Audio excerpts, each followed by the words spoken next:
আজকে আমি জলপাইয়ের আস্ত আচার করব। এই জন্য জলপাইগুলোকে ভালো করে ধুয়ে নিয়েছি। ধুয়ে যে এভাবে কেটে নিয়েছি। একটা জলপাইকে আমি চার ভাগ করেছি। এভাবে কেটে নিতে হবে যেন ভালোভাবে মশলাগুলো ভিতরে ঢুকে। সরিষার তেলটা আমি একটু গরম করে নিয়েছি।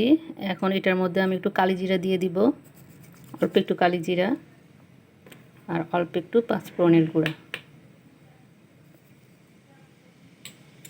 একটু হালকা ভেজে নিব, এটা বেশি ভাজা যাবে না, তাহলে তিতা হয়ে যাবে। যে আস্ত জলপাইগুলো কেটে রেখেছিলাম এখন আমি এগুলো তেলের মধ্যে দিয়ে দিচ্ছি।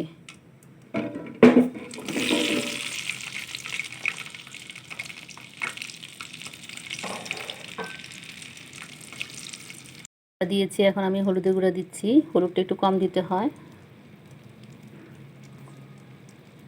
সবাই সরিষা বাটা দেয়, আমি সরিষা গুঁড়োটা দিচ্ছি। আপনারা বেটেও দিতে পারেন, কোনো সমস্যা নেই এটাতে।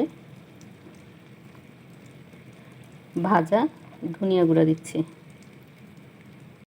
খুব সামান্য মেথি গুঁড়া দিচ্ছি, একটু সাদা ভিনেগার দিয়ে দিব,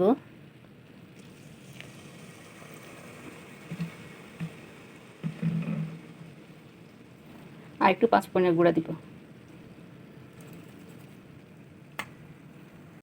একটু বিট লবণ দিচ্ছি, আর একটু সাধারণ লবণ দিচ্ছি। আমি এখন গুড় দিয়ে দিচ্ছি, আপনারা চিনিও দিতে পারেন। গুড়টা দিলে কালারটা একটু খুব সুন্দর হয়।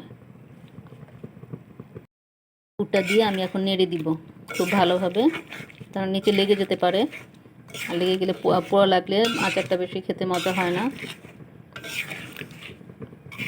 আপনারা যখন আচার তৈরি করবেন তখন সবসময় খেয়াল রাখবেন চুলার আঁচটা যেন কম থাকে। বেশি যদি আঁচ থাকে তাহলে আচারটা তাড়াতাড়ি পুড়ে যাবে আর ভিতরে মশলাও ঢুকবে না।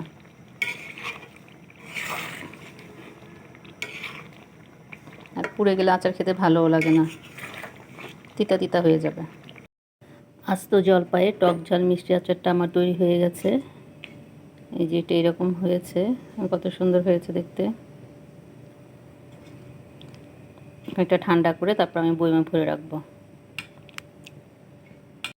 তৈরি হয়ে গেল খুব মজার একটা জলপাইয়ের আচার। এটা টক মিষ্টি হয়, এই জন্যটা খেতে খুব ভালো লাগে এবং খুব সহজেই আপনারা দেখলেন এটা খুব সহজেই তৈরি করা যায়, যে কেউ এটা তৈরি করতে পারবে।